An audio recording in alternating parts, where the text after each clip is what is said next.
दो चेले जा रहे थे गुरुजी के यहां से। सुबह सुबह का समय था।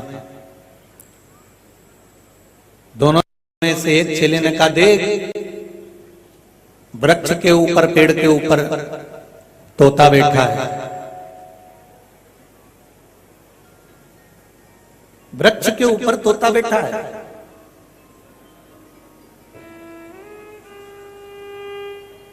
अपने गुरुजी ने कहा था, जब सवेरे उठते से ही कहीं के लिए भी जाओ और तोते का दर्शन होता है तो खीर, मीठा, मिठाई खाने को मिलती है।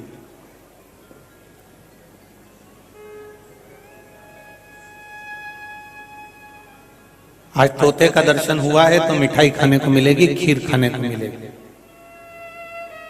दूसरे मित्र ने कहा, तू सही कह रहा है कि गुरुजी ने कहा था कि तोता दिखे सुबह तो खीर खाने को मिलती है, पर मैं कहता हूं कि खीर तो मिलेगी पर कड़वी मिलेगी। उसने कहा, ऐसा नहीं है, गुरुजी बोले हैं तो गुरुजी की वाणी कभी गलत नहीं हो सकती।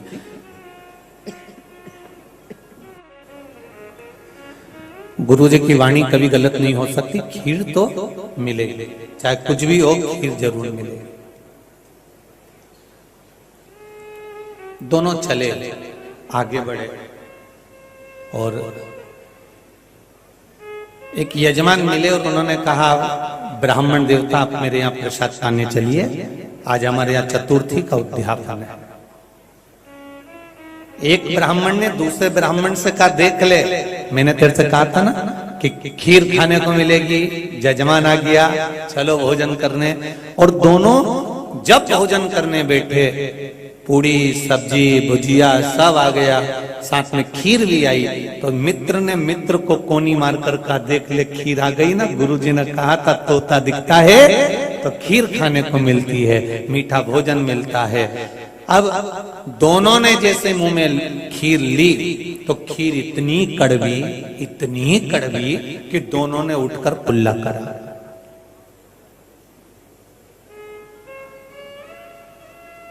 मित्र ने मित्र से कहा, मित्र एक बात बता, अपने गुरुजी ने कहा था कि सवेरे तोता दिखे तो खीर खाने को मिलती है, मीठा भोजन खाने को मिलता है, फिर ये खीर कड़वी कैसे हो गई? तूने कहा था कि कड़वी खीर मिलेगी, तू इतना विद्वान कैसे हो गया?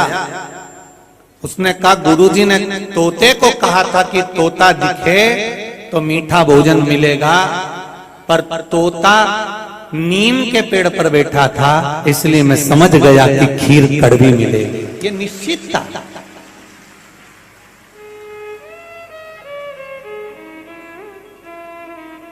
गुरु एक ही है, चेले दो हैं। एक में विद्वत्ता इतनी थी कि तोता किस पेड़ पर बैठा है उसने वो देख लिया था और कह दिया था खीर कड़वी मिलेगी, और दूसरे ने देखकर कह दिया था कि खीर खाने को मीठी मिलेगी, क्योंकि गुरु ने उतना ही ज्ञान दिया था कि तोता दिखे तो समझ लेना कि खीर खाने को मिलेगी। पर गुरुजी ने ये नहीं बताया था, पर विद्वत्ता अपने भीतर होना चाहिए कि तोता किस जगह पर बैठा है। जैसे पहले आपको कहा कि मक्खी किराने की दुकान पर साबूदाने पर जाकर बैठ जाए, उसको तुल जाए, मक्खी की कोई कीमत नहीं होगी। मक्खी सब्जी के तराजू पर जाकर बैठ जाए, मक्खी की कोई कीमत नहीं होगी। पर वो मक्खी अगर सोना तुल रहा है और सोने के ऊपर जाकर बैठ जाए तो मक्खी भी 5000 की हो जाएगी। ये बैठने की जगह पर मालूम पड़ता है कि वो बैठ कहाँ रही है, वो किस जगह पर बैठ रही है, किस स्थान पर बैठ रही है, किस जगह पर वो मक्खी बैठ रही है, ये उसके ऊपर निश्चित करता है।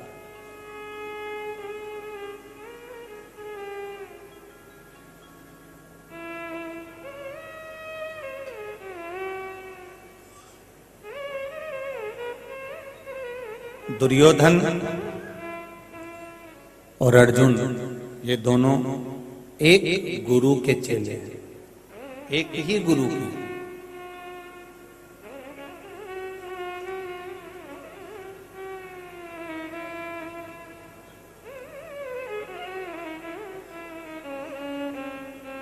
अब जरा विचार करिएगा, एक हार रहा है और एक जीत रहा है। कारण क्या है? क्योंकि दुर्योधन और अर्जुन भले एक गुरु के चेले हैं, पर अर्जुन ने बाल्य अवस्था से ही भगवान की शरणागति ग्रहण कर कर रखी थी, इसलिए उसकी जीत निश्चित थी, इसलिए वो जीत रहा था और दुर्योधन हार रहा था। अर्जुन जीत रहा है, दुर्योधन हार रहा है, क्योंकि गुरु भले एक हो पर उसकी शरणागति का सुख, उसकी शरणागति का स्मरण क्या है। क्यों कहते हैं आपको कि आप यहां तक शिव महापुराण की कथा कहती है कि शंकर जी के मंदिर में भी नहीं जा सकते, तो शंकर जी के मंदिर के सामने से भी निकल कर चले जाओगे, शिव के द्वार से भी निकल कर चले जाओगे, तो फिर किसी द्वार पर जाने की जरूरत नहीं पड़ेगी, फिर सीधे शंकर की चौखट और बैकुंठ का द्वार ही मिलेगा। ये निश्चित है।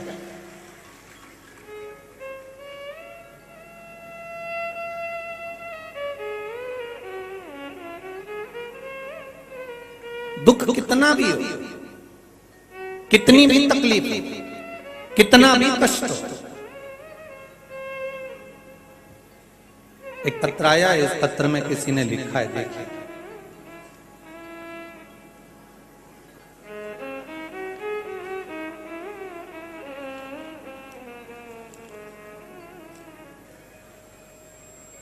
और यदि आपके घर से, आपकी दुकान से, आपके व्यापार वाली जगह से आप कहीं निकल कर जा रहे हैं, मंदिर अगली गली में है और मौका मिल जाए कि हम मंदिर के द्वार तक भी नहीं जा पा रहे हैं, तो मंदिर के शिखर का दर्शन कर लीजिए, उसमें भी आपका कल्याण निश्चित है,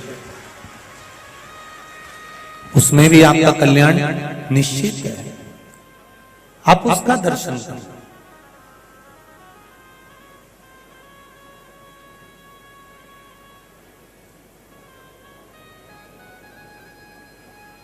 जितने व्रत, सारे वेद पुराण शास्त्र उठाकर देखिए, जितने व्रत आप करते हो,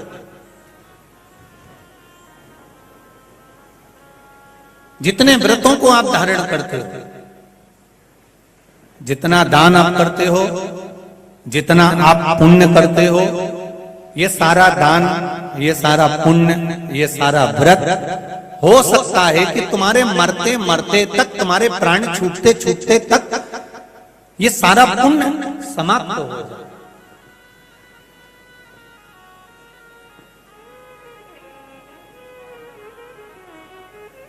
प्राण छूटते छूटते तक हो सकता है हमारा पुण्य समाप्त हो जाए, क्योंकि रीत है 10,000 रुपए महीना आप कमाते हो और 10,000 रुपए महीना कमाने पर एक गैस की टंकी लिया, 1,500 रुपए उसमें चले गए, बिजली का बिल भर दिया, 1,500 उसमें चले गए, बच्चों की फीस भर दी, 1,500 उसमें चले गए, खाने का सामान लिया, 1,500 उसमें चले गए। 10,000 रुपए महीना तुमने कमाया, पर तुम्हारा खर्च भी तो देखो कि कितना हुआ, ऊपर से कर्जा बढ़ते गए।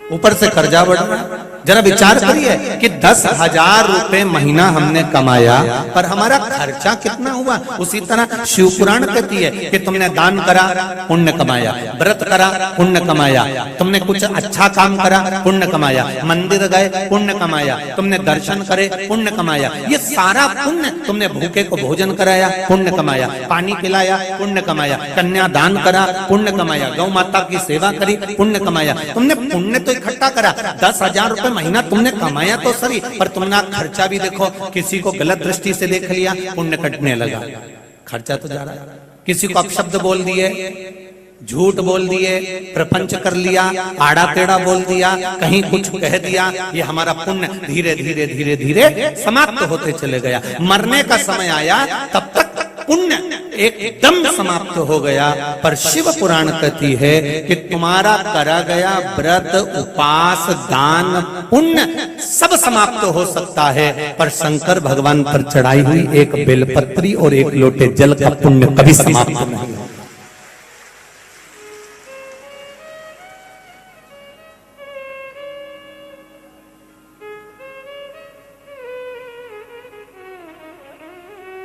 ये वो बीमा है जो जीवन के साथ भी है और जीवन के जम के जरा बोलो, जीवन के बाद भी है। ये वो बीमा है, एक बेलपत्र, एक लोटा जल, ये वो बीमा है कि तुम्हारे जीवन के साथ भी चल रहा है, तुम्हारी जिंदगी को संवारने का काम भी वही कर रहा है, और अंत समय में भी वही संवारेगा। अंत समय प्रभु आना पड़ेगा, वचन दिया तो निभाना पड़ेगा। आए ना आए प्रभु कुटुंब कबीरा, अंत समय प्रभु आना पड़ेगा, वचन दिया तो निभाना पड़ेगा। हे मेरे भोलेनाथ, अंतिम बिंदु में, अंतिम समय में, अंतिम बिंदु में, अंतिम चरणों में आपका आना जरूरी है। भले एक हो, पर शरणागति किसके चरणों में है, शरणागति कहाँ है, वो देखा जाता है। अभी आप लोग काशी में कथा सुनने के लिए आए हो, और वो भी शिव महापुराण की कथा सुनने के लिए आए। पर एक बात हम कहें आपको, हमको तो ऐसा लग रहा है कि कथा आप नहीं सुन रहे हो, कथा तो मेरे विश्वनाथ को सुनना थी, इसलिए उन्होंने करा दी है। ये कथा तो मेरा बाबा, मेरा उघड़दानी, मेरा त्रिकालदर्शी, मेरा कैलाशी, मेरा अविनाशी, मेरा शंभु, मेरा शंकर सुन रहे हैं, इसलिए उन्होंने कराई है महाराज। ये शिव कृपा।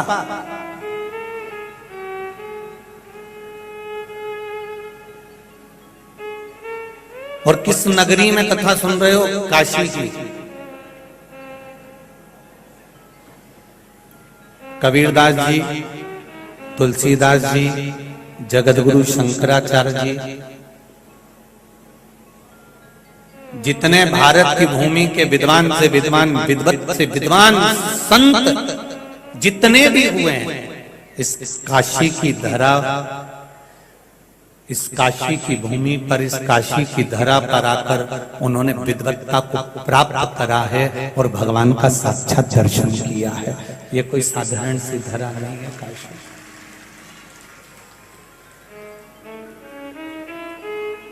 जरा विचार करिएगा, जितने सनातन धर्म से जुड़े हुए लोग इस आस्था चैनल पर कथा सुन रहे हैं, फेसबुक यूट्यूब पर कथा सुन रहे हैं, और काशी की इस पावन धरा पर कथा सुन रहे हो, थोड़ा सा स्मरण करिएगा कि इंग्लैंड में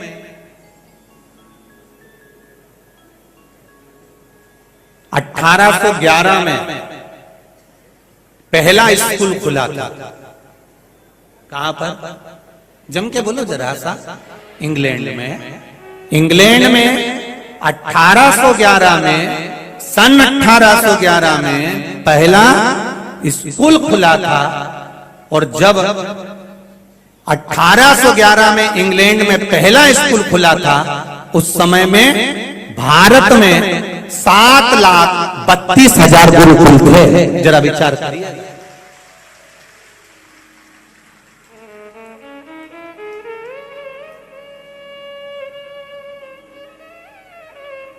जब इंग्लैंड में पहला स्कूल खुल रहा था, तब 7,32,000 गुरुकुल इस भारत की भूमि पर, इस मातृभूमि पर, इस वसुंधरा पर 7,32,000 गुरुकुल उस समय पर मौजूद थे जब इंग्लैंड में